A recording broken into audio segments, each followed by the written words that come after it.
ഏകാന്തമായ മരുഭൂമിയിൽ ഏകാകിനിയാകേണ്ടി വന്ന ഹജറ റളിയല്ലാഹു അൻഹ ചരിത്രത്തിലെ വനിതയായി മാറി. പിന്നീട് മക്ക വഴി സഞ്ചരിക്കാനിടയായ ജുർഹും ഗോത്രക്കാരിൽപ്പെട്ട ഒരു കുടുംബം സംസം ജലം കാണുകയാണ്.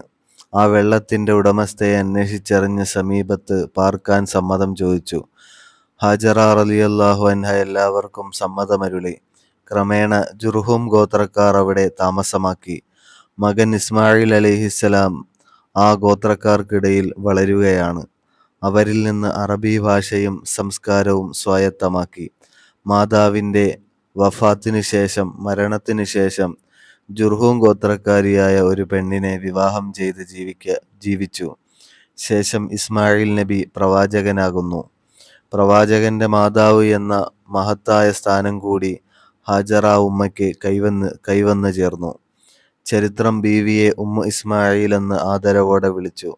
ഈ വിശുദ്ധ പരമ്പര അറബികളിലൂടെ സംരക്ഷിക്കപ്പെട്ടു. ഈ പരമ്പരയിലാണ് ഖുറൈശികൾ കടന്നുവരുന്നത്.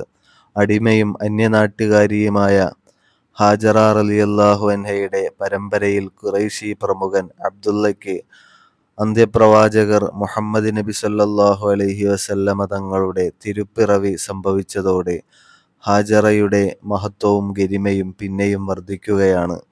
ബീവിയെ ആദരിച്ചുകൊണ്ട് അന്ത്യദൂതർ പലപ്പോഴും വാചാലരായിട്ടുണ്ട്. ഒരിക്കൽ തിരുനബി സല്ലല്ലാഹു അലൈഹി വസല്ലം പറഞ്ഞു, ഖിബ്തികൾ നിങ്ങളുടെ അടിമയായി വന്നാൽ അവരോട് നിങ്ങൾ നല്ല നിലയിൽ പെരുമാറണം. അവരുമായി നമുക്കൊരു കുടുംബ ബന്ധമുണ്ട്. ഇത് ഹാജറ ബീവിയെ ഉദ്ദേശിച്ചുകൊണ്ടാണ് അവിടുന്ന് പറഞ്ഞത്. കാരണം ഹാജറ ബീവി ഖിബ്തിയായിരുന്നു.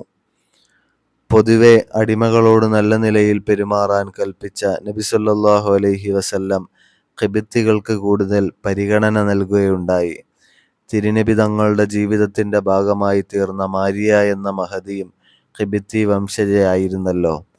മറ്റൊരിക്കൽ നബി സല്ലല്ലാഹു അലൈഹി വസല്ലം പറഞ്ഞു, ഉമ്മു ഇസ്മായിലിന് അല്ലാഹു തആല അനുഗ്രഹം ചൊരിയുമാറാകട്ടെ. അവരെങ്ങാണം അന്ന് സംസം വെള്ളത്തോട് സംസം അഥവാ അടങ്ങൂ എന്ന് പറഞ്ഞില്ലായിരുന്നുവെങ്കിൽ അതിന്നും നിറഞ്ഞൊഴുകുമായിരുന്നു. ഇന്ന് സഫാ മർവകൾക്കിടയിലൂടെ ഹാജിമാർ നിർബന്ധ സഅയ് നടത്തുമ്പോൾ അവർ യഥാർത്ഥത്തിൽ ബീവിയുടെ കാൽപ്പാടുകൾ തേടി നടക്കുകയാണ് ചെയ്യുന്നത്. ഹാജറ ബീവിയുടെ മാതൃസ്നേഹത്തിന്റെ മധുര രുചിയുള്ള സംസം ഉറവ കോടിക്കണക്കിന് പേർ കുടിച്ചുകൊണ്ടിരിക്കുന്നു.